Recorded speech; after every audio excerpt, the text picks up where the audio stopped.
All right, so that's it for that, yeah. All right, P5, authorization for the adoption of the FOSS science curriculum.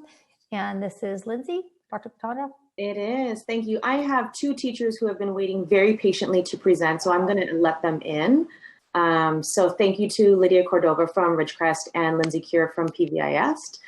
So they are joining us now, and while they're doing that, I'm going to share my screen and start. I put together a very short presentation just so that I can give some context to where we've come from in terms of intermediate science. So, let's see here. It is going very slow.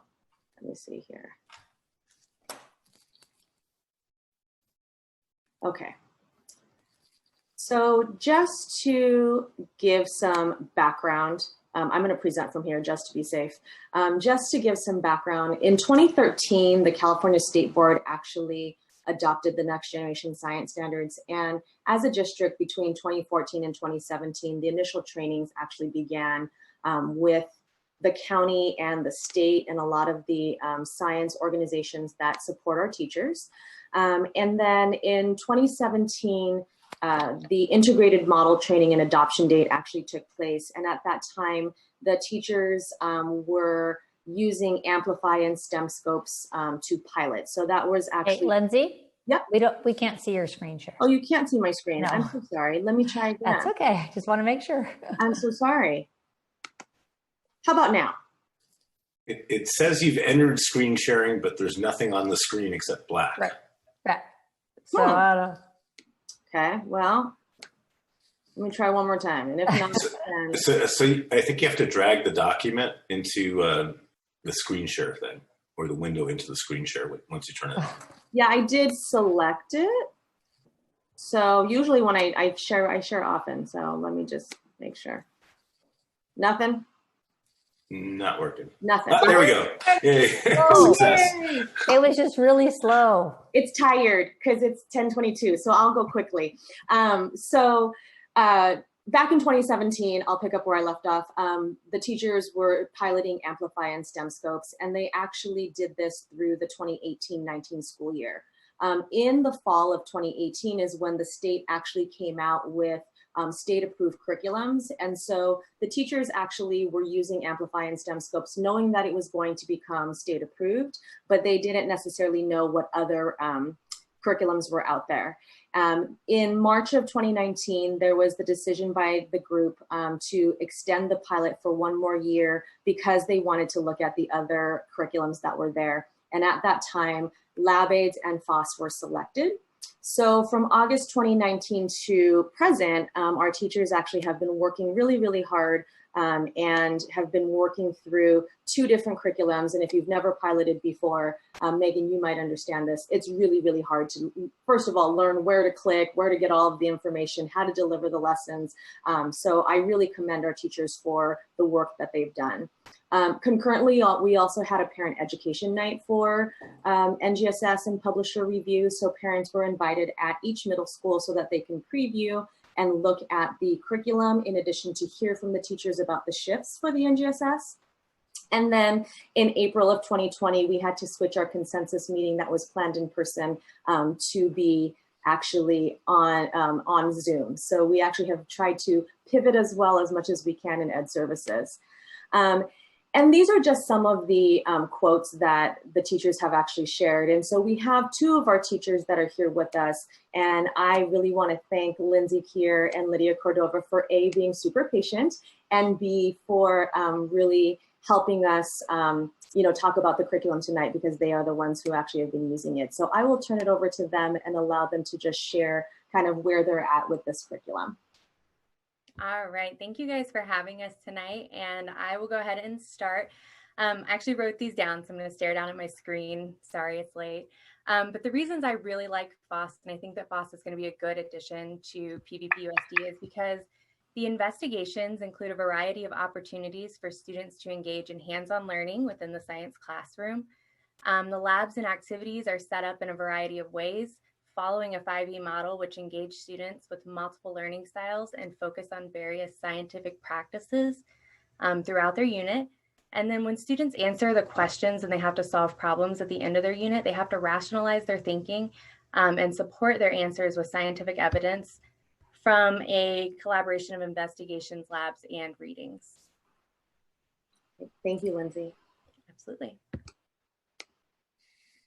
Hi, everyone. Thanks again for having us. I'm Lydia Cordova. I teach at Ridgecrest 7th and 8th grade science. FOSS, I think, is the best for our school district. Of the 4 programs that we looked at, it is rigorous. It provides an in-depth program. I think that's appropriate for our middle school population. It's going to prepare them appropriately for high school and college and beyond. It's going to continue to allow our school district to produce science-minded young adults. And I think that's really important, especially at a time like we are in right now. I think that FOSS also provides a really good backbone, a really good structure, but it still allows flexibility for teachers to be creative. And I think that it's really important that kids in FOSS are doing real science that's meaningful, and the kids are engaged and they're enjoying science, which I think is, for me personally, that's hands down the most important thing at this level, is that they enjoy their science. Great. Excellent. Thank you, ladies. And so the FOSS components actually are, they come with kits in addition to a textbook and an online component. So particularly right now in a situation with school closure, it's been, I think, particularly difficult for our teachers to have to try to create something without having a consistent online platform. We're very lucky that our teachers are very creative, and they have just really leaned into a lot of planning on their part. So presented to the board is basically the financial considerations of $350,000, which would include the program for all of our students, grades 6 through 8. It would be materials and substitute costs for professional development, which, if you know me well, I negotiate a lot with our vendors, and they have actually provided us 13 free days of charge over the life of the adoption. So we would only be paying for the substitute costs. So we are happy to take any questions or have the teachers answer questions from the board at this time. Okay. I just want to add one thing. This is one-time categorical money that we need to spend. We've carried it over for, I think now we're in our 2nd year carrying it over. So this is money well spent. It's one-time money. It's categorical money. So I'm super excited to see the next generation science standards. I love the idea of hands-on learning. My question, though, is how does this align with APEX? I mean, if we are going to do APEX for a semester and then FOSS with some of our students, APEX with the others, when everybody comes back together, ideally in January, what's that going to look like? Do they mesh up enough that the transition will be easy? Or is this something that, I just want to make sure that our students are all getting the same? That's a great question. So the standards are aligned. So one of the things that I am looking at is whether or not the online curriculum that we may offer to students who do not come back is integrated. And so that is basically what we have chosen as a district, is an integrated science model under the next generation science standards. So it's important for us to have those integrated standards. It could be based on pacing. You know, if a teacher is going a little bit slower, kids might get more review. But in general, the science and engineering practices that the teachers are teaching, whether that's online or in person, will be covered through the integrated model. Great, thank you. This has been a long process, honestly, lots of years, and I'm glad we're finally somewhere where we can be good with our choices. And I think that's, I appreciate you guys sticking with it. It's been a journey for sure. Does anybody else on the board have any comments or questions? Yes. Go ahead, Megan. Oh, sorry, Rick, I'll be quick. Just thank you guys for going through the whole piloting process. I know it's a lot, especially going through, like, I think you went through like 4 different curriculums, it looks like. And I'm glad though that that with the consensus that we are able to spend this money on the right curriculum for our district. And it sounds like yeah, there is overall consensus, and also having the online component. And that was going to be my question if we were integrated, the integrated model. So that's good. And hopefully, which I'm sure would be worked out with potentially the Apex model, is how I guess they would go in order with the different standards. If that's the same or not, I'm not sure of the order, I guess, for either one. But if I'm thinking it might be the same on how I'm thinking it works for us, maybe it's anyway, something to think about. But thank you again for going through this process, and I'm glad that we will finally have some adopted NGSS curriculum for middle school students. So thank you. Linda, did you have something? Matt asked the question I was going to ask, so. Oh, okay. Good, thank you. Okay, I think we were all thinking that same thing. And just the fact that the funding source, after we just heard about our budget dire straits, Right. this has been years in the planning, and so we're not just writing a big check out of the general fund for this. Right, not general fund dollars, right? Rick, did you have anything?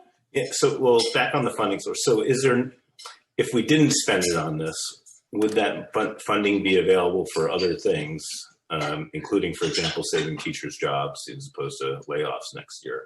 No, this would have to be for curriculum. Okay. So then it doesn't make any sense to delay it. I did want to say that I did, I guess the team was kind enough to let me join one of the PD sessions that Lindsay Keir, who's on the board meeting now, was involved in, as well as Emily Sanders and Carly Perrotoni, and they all did a fantastic job in leading that. It was facilitated by Becky Egan from Ed Services. And Lindsay, I forget if you were the whiz on OneNote, but one of the teachers was also like a OneNote major power user, which was very impressive. It was good to see all the teachers working together. It was across 7th grade. And also it gave me some insight into it. And I know I would have some difficulties adapting to the all online textbook nature of the program, which probably is less of a difficulty for our kids since they're more digital natives. But I also did think that in the assessment section, something, you never see the teacher side of it normally, but I got to see the teacher side. I really think that the assessment section side of it is actually probably could be less work for the teachers and also more insightful for them in terms of the analytics that are provided on the various assessment tools that are involved. So I thought it was a pretty impressive curriculum, at least the cut of it that I saw, and I thought that Lindsay, Emily, and Carly were all very excited about it. So that's great, and I'm glad the teachers were a clear part of the decision. Very good. And Ms. Cordova, I know you as Ms. Niffin, so it's good to see you. It's been about, I don't know, 15 years maybe, I think, since you taught my daughters. A long time. Yeah. A long time. I'm like, wow, you Yeah. look just the same though. Okay. All right. Well, yay. Yay. Good for you. I don't, but that's okay. I have a lot of gray hair now. So good. If we have no other questions, then we can move to a motion. I move that the board approve the fall science curriculum for grades 6 through 8 in compliance with the next generation science standards for California public schools. Great. Do I have a second? Second. Okay. And then we will take a roll call vote. Board Member Phillips? Crawford? Yes. Reed? Yes. Brock? Yes. Seymour, yes. Okay, 5-0 vote. Thank you for staying so late with us. What can I say? Our meetings are long, always. It's great. Thank you. Thank you. Okay. So now we move on to approval of the physics textbook adoption. Yes, thank you, President Seymour. So this is another textbook adoption. I had shared with the board that I am trying to go through and update our AP textbooks because there are many that are very much out of date in alignment with the College Board as they change their tests. We want to make sure that we have updated curriculum for our students. So I've been working with the 3 physics teachers from the 2 high schools. And this is actually a new publisher, which is the reason why we need to bring it to the board. And so this textbook adoption will cover AP Physics 1 and AP Physics 2. In addition to the textbook adoption, it is actually 1 day of substitute costs should they need training. They may not, just because they are very tech savvy folks, and so they may not necessarily need the training. They might just go in and play on their own. But it does include an online component that we currently do not have because our adoption is so old. So our last adoption was in 2007. While the concepts of physics have not, the curriculum and teacher tools, really has upgraded over time. So that is presented for your approval. Okay. So do we have any questions for Dr. Gotanda? Anyone? So likewise on this one, what's the impact of delaying it, and is the funding available elsewhere if we did not spend it on this? So this is the same funding source. So this is through a categorical fund. So it's not a general fund. It's curriculum only. Okay, thank you. Okay. And I know we are behind adopting curriculum in many different areas. So hopefully our curriculum one-time money will, go as far as we can get it to stretch, right? To catch up on some things. Are there any other specific questions regarding the textbook itself, or? I'm happy to see that the Hadron Collider will finally be mentioned in our textbooks. Yeah. We have a few textbooks that are pretty old. We were discussing Obama as a senator in our textbook in our house. So, okay. So do we have a motion for adoption? I move that we adopt. Oh my goodness, I dropped it. Somebody else help me out. Sorry. I got it. I move that the board approve Pearson's College Physics Strategic Approach, AP Edition, 4th edition, for use in AP Physics 1 and AP Physics 2, beginning in the 2021 school year. All right. Do we have a second? Second. Okay. And then we will vote by roll call. Board Member Phillips, how will you vote? Aye. Crawford? Yes. Reed? Yes. Brock? Seymour, yes. Okay, that passes 5-0.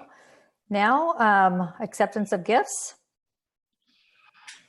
Yes, $16,000 from Dapple Gray, $4,000 from Miralles Intermediate, money from Montemalaga, Palos Verdes High, $93,000. This report, despite the COVID crisis, $93,000. Total year to date, $3.7 million. Just when we're talking about the money that we're losing, could you imagine what this would be like without the donations and the gifts that we received? So a big thank you, needed now more than ever. Mm-hmm. Thank you so much. And with that, I would like to move that the board accept the gifts and material supplies for $93,337.32 in cash received April 1st, 2020 through April 30th, 2020 be accepted as presented. Is there a second? Second. He did say 93 million, but he meant 93,000. Did I say that? It's 10, what time is it? I was hoping it was 93 million. It's really 93,000. Yeah, sorry, $93,377.32. Yeah. Okay. So then all in favor, let's see. Rick Phillips, how will you vote? Aye. Crawford? Yes. Reed?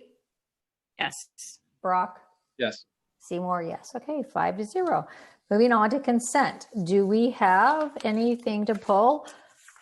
We are into the home stretch. Do we have anything to pull from the consent calendar tonight? Megan?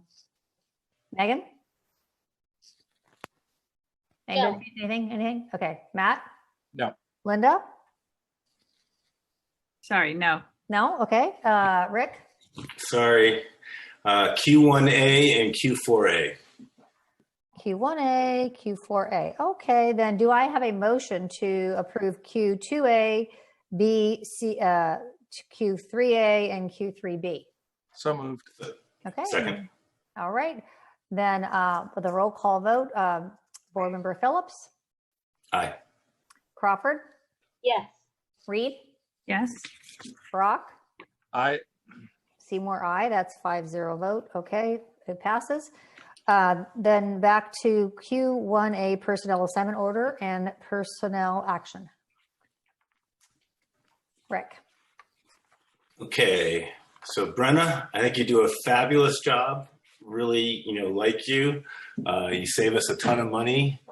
However, as we talked about last time, I don't think it's appropriate to change Brenna's salary for a number of reasons. So I would like to strike the element or the line that deals with District Brenna Torres' change in salary. And the numerous reasons are, one, we really are in a fiscal crisis. And so I don't think it's prudent that we would increase an administrator's salary during this crisis, when we're staring in the face of layoffs, imminently coming down the road here. Also, I think that, the job is being done on an acting basis, and I recognize that it is more work, but it is an acting basis, and, you are a lead candidate for the role on a permanent basis from everything that Alex has told us. If that happens, then I certainly will be in favor of an appropriate raise at that point. And then I just think that it's unconscionable to propose a 50% salary increase for an administrator in the time of fiscal crisis that we are in. So I would move that we approve Q1A with the striking of the line having to do with the district acting assistant superintendent. Okay. So then do I have a person that agrees with Rick who wants to make a second?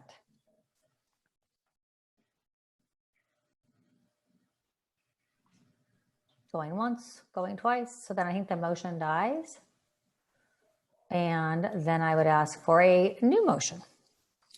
Actually, I have a question. Okay.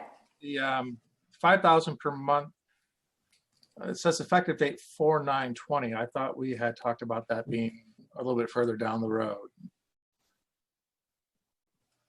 What's the timing on that $5,000 a month? The timing of it is when Brenna assumed more responsibility, more duties, which was April 9th. Okay. Yeah, I thought we had discussed that being, maybe June 1st, right? Kind of a splitting of the difference.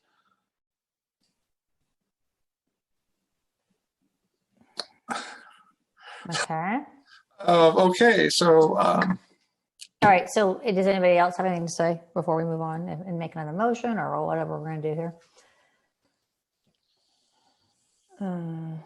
Right. So the idea is if I had to pull it up, sorry, 4/9/20 for April, May, June. And then we are assuming that there'll be a contract for July 1. That will be whatever that contract, I don't know what it'll be, but whatever it'll be, we'll see it at that point. But this is a temporary measure. Mm-hmm. Yeah, Matt, what you're referring to, I thought that we said that it would be retroactive. It was just that we weren't making that decision then, but I thought we were making the decision later, but it would always be retroactive to when she assumed the role. That's what I thought, but maybe I misunderstood. My understanding. Wrong too. I would. That's what you understood it to be as well, Linda.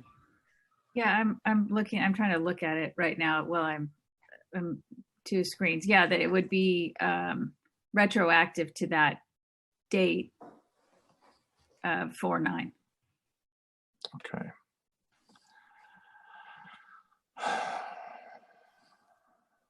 Is there any way we can get a compromise to perhaps May 1st?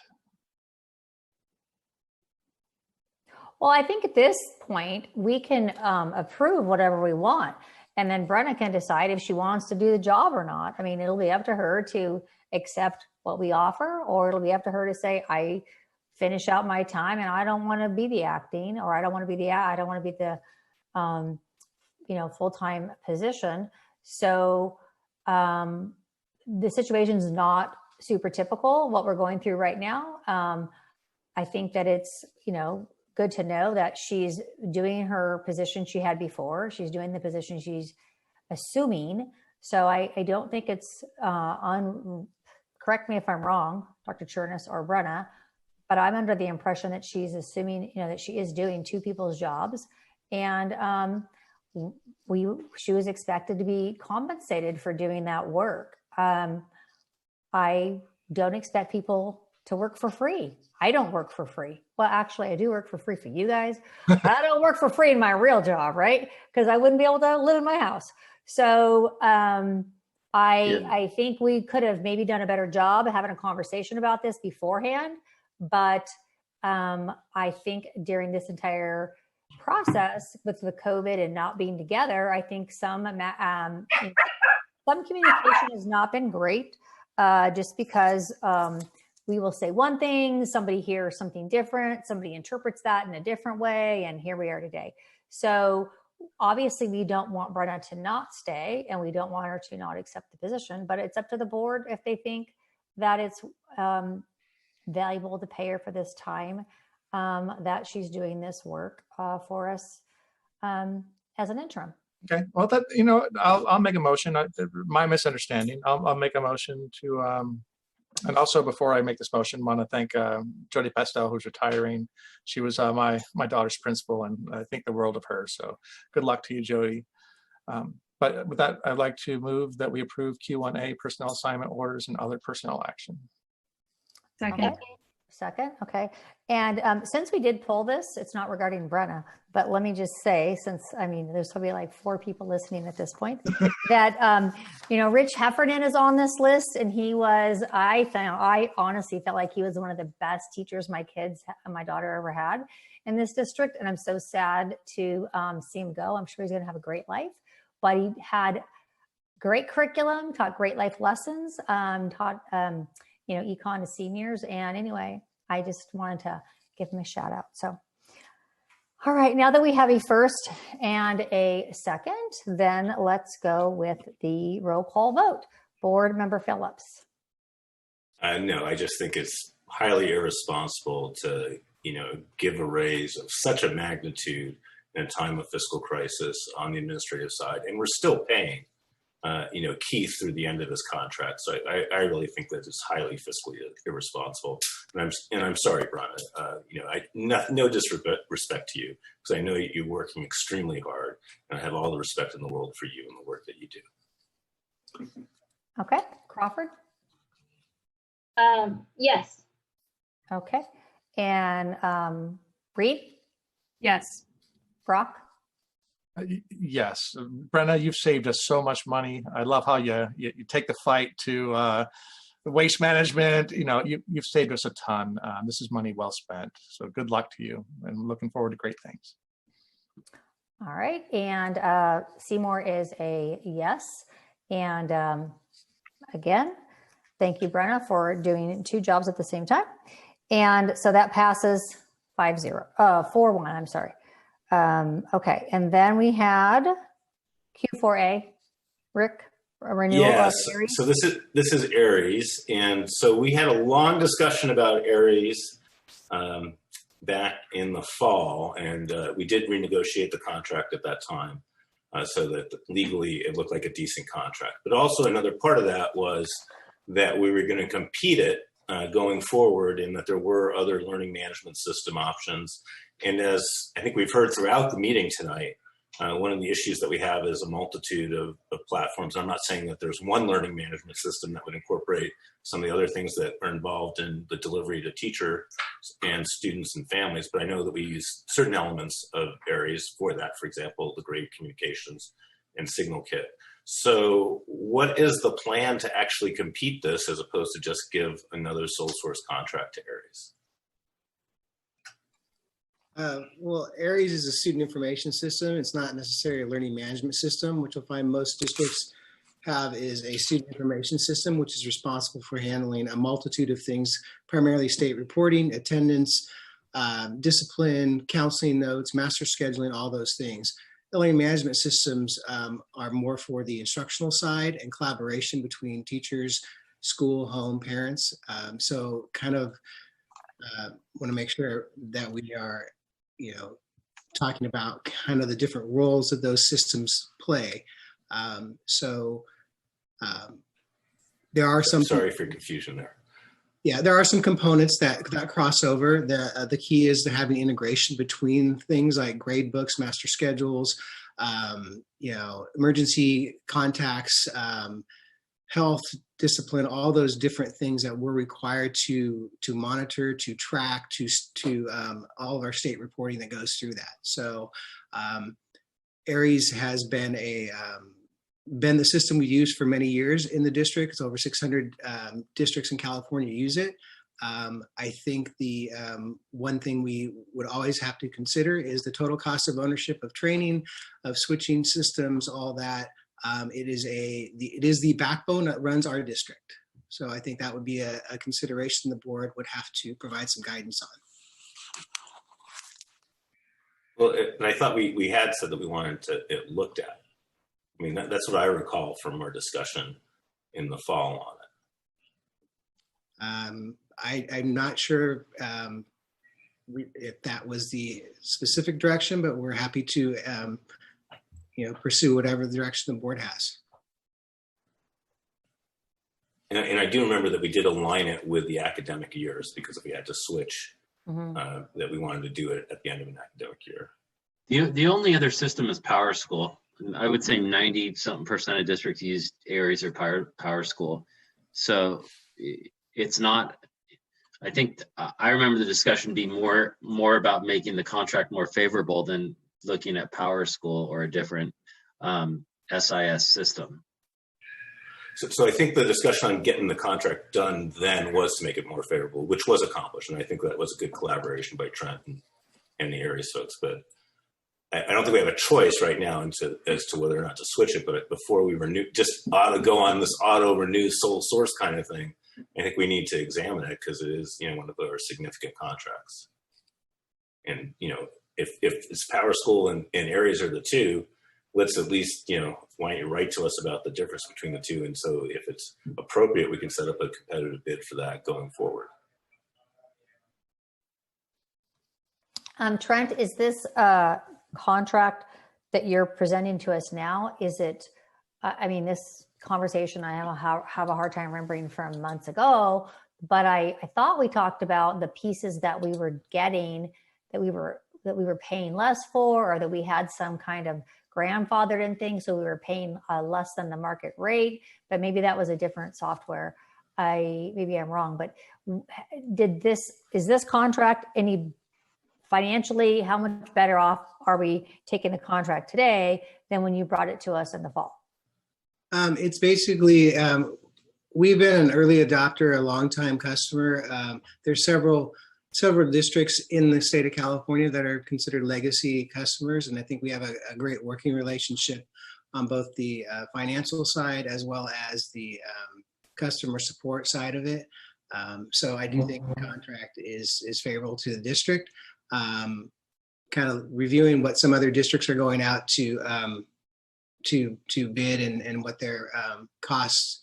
And Brenna, you can chime in on this because you're very familiar with this also. And some of the bidding processes are several $100,000s in terms of a forklift of that kind of a product. You also have to factor in, again, total cost of ownership. You would have to shift every employee to a completely different platform, learning and training for that. Not to say that shouldn't be done or shouldn't be considered, but it also can't be ignored because when we look at the cost of that, there's quite a bit of training and staff development and data migration that would be required for that. Trent, yeah, I was just going to bring that up as the PD piece. because I had to go through that myself in my district, going from what we had to Power School, and no matter, when you switch, it's different, but it's very confusing still to some people. So there's that PD piece in time that teachers need to take or would have to go through training to deal with like a whole new system as well. And I feel like before, I think maybe you did give us the cost difference between them, and I feel like Aries was less. And you're bringing up the long amount of time that we've had them. So I could be wrong, but I feel like I remember seeing that at some point, at least comparing the two. But we're bringing those other costs of training. Yeah, I think I definitely recommend approval. We can look at transferring SIS systems and what that entails in the future, but it's not, priority should be on LMS systems over SIS. SIS is something that, it's pretty standard, and we'd have to retrain all our office people, everybody that's on it. So it'd be a huge undertaking. Yeah, and now's not the time to do that. But what Rick is, I think, I just want to don't want to speak for him, but we're against sole source bidding, sole source contracts, right? So we want to make sure that we are looking at every option fairly and given every option to look at. And I believe that we did see some comparisons, but like Megan, it might have been for some other software, but the time to retrain and so forth. I'm all for approving this now, as long as it's known that we want to see more than one moving forward. Well, and this is a 1-year thing. So Megan, maybe you can talk to Trent offline about PowerSchool and how, if you like using that, or, I don't know if you do, I have no idea. But I do think that any cost savings we might, if PowerSchool were less, any cost savings we would find would not be worth it when you consider no one can actually sit in a room together and learn anything. And training in this environment, when we already have to train people on so many other things, probably would be time intensive and just not wise, money wise. But I do think that between now and next year, we should look at whatever else is out there. If PowerSchool is the one, then we should look at PowerSchool. So that's my thought. Yeah, I think we discussed it last year at November 6th and December 11th meetings. If you want to go back to your notes, Alex and Trent. But I agree that we have no choice at this point, but that over the next year before it comes to the board again, let's examine the options. And maybe we work on, learning management systems. And I think one good thing out of this entire COVID process is that we are going to have to be more specific in what we use with teachers and learning. And maybe it'll make sense to make a bigger change. I don't know, middle of next year. We'll see. Is this something we could agendize, Suzanne? Could we agendize a discussion or, investigation of these systems? Yep. I already wrote it down. Thank you. Okay. So do we have a motion? I move that the board approve the renewal of the Aries Student Information System software licenses, subscriptions, and annual maintenance and support agreement for July 1st, 2020, June 30th, 2021 as presented. All right. Second.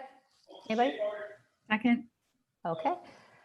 And let's see, we have a roll call vote. Rick Phillips. Aye. Crawford. Yes. Reed. Yes. Brock. Yes. Seymour, yes. Okay, so that would pass with a 5-0. So then our next item is future agenda items. And we did have the thought that I need to start agendizing these with dates. So we're going to add dates to the calendar and we'll start that next meeting. I looked through a lot of these and I honestly just can't imagine, a lot of them are, it's hard to imagine moving very forward on some of these with all that we have going on. That doesn't mean you can't add future agenda items to the list. I added PowerSchool and SIS programs, onto it for a future conversation. But we are going to meet all summer. So perhaps then we can get some of these, we can run through some of these, even if we can't implement them, but we can at least talk about what the options would be and if we even wanted to. So I do want to mention that. Did anybody want to add anything for future agenda items? Yes. Okay. Just to confirm your comment about the student information systems, but also the learning platforms, correct? Yeah. Learning, well, that's already on there, right? Mm-hmm.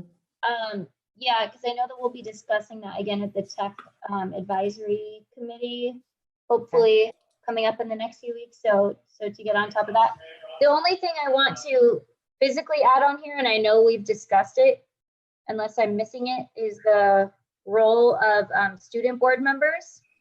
I know we brought that up before, but maybe if we just put it on here as a future agenda item so that we don't forget about it. And the reason why I'm adding it on now is because I think it's going to be even more important coming up next school year to get their student feedback, to see how things are going and you know, see what their roles are. So that's why I'm just adding it in now, and so we don't forget also about it. Good. Okay, yeah, so we'll add the role of the student board member, learning management system options, and Power School SIS options. Okay, so I had one more, which is that I want to have a discussion about a separate email system for communicating with the board. Okay. That would still be subject to you know, PRA requests, but would be you know, kind of not available to district employees to look at. Right. So you want an email system that is just for board members to communicate with each other, that's not on the district. Or for the public or teachers to write to us, and also for you know, us to consult with our attorneys, and that would be separate from you know, the district's IT infrastructure. Okay, so we'll add that to the list also. Okay, very good. Anybody else have anything they want to add? This is why our meetings last till 11 o'clock at night. Great. Okay.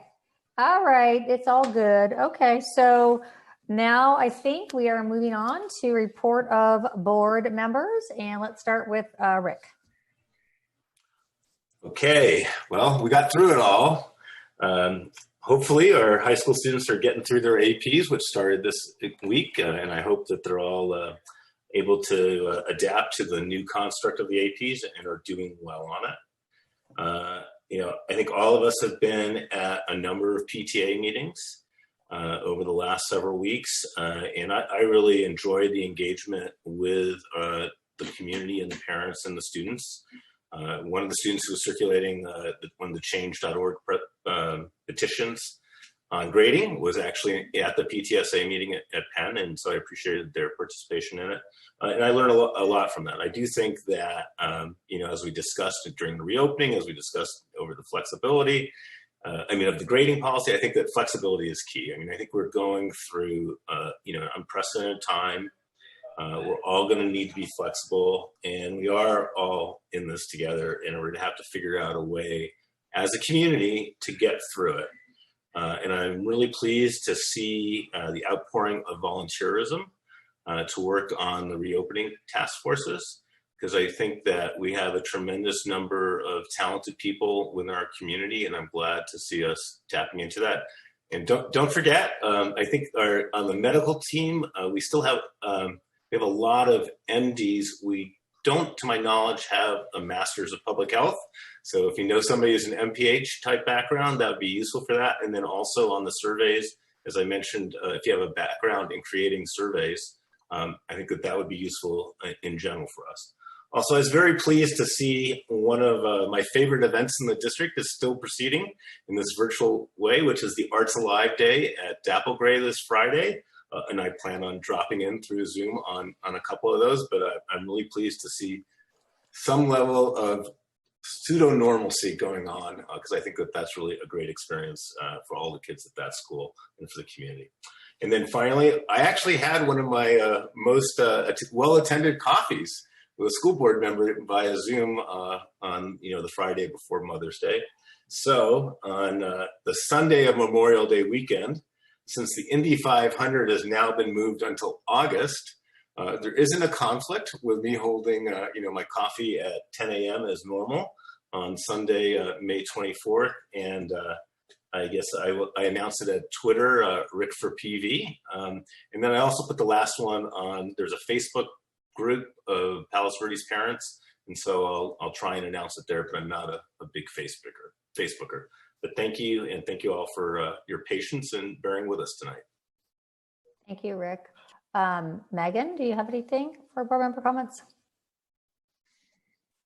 I've said a lot tonight. I just want to say thank you again to everyone, the teachers, staff, other board members. Thank you for all of the work that you're putting in during this time and putting students first. And again, it's all hands on deck throughout the summer and working with our teachers to make the best choices for our students going into the fall. And I'm glad that these task forces will be put together. And like Rick said, that we have so much input and volunteers who want to join.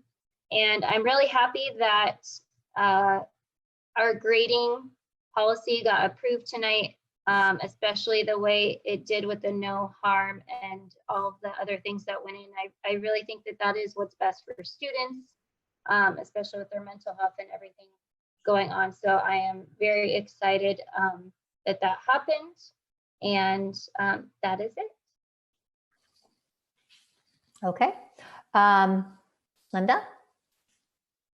A couple unrelated hodgepodge things. I attended the Measure M meeting last night. They are looking for new members. We've talked about that. We'll talk about it again, but we were just thinking that perhaps some of the parent volunteers that wanted to help with reopening school might be interested in serving on the Measure M committee. So maybe we can just send those people an email if they're people that aren't selected simply because there's so many of them. That might be a great way because these are engaged, involved parents and the commitment for Measure M is not huge. I had some parents ask me about getting refunds, or at least asked if they would like a refund for some of the participation donations for spring activities. So I just wanted to let the staff know that perhaps our two high schools could look at what that would look like, especially for parents in difficult circumstances. That could be helpful. And if they don't want a refund, they don't have to take it, but at least it'd be something to look at.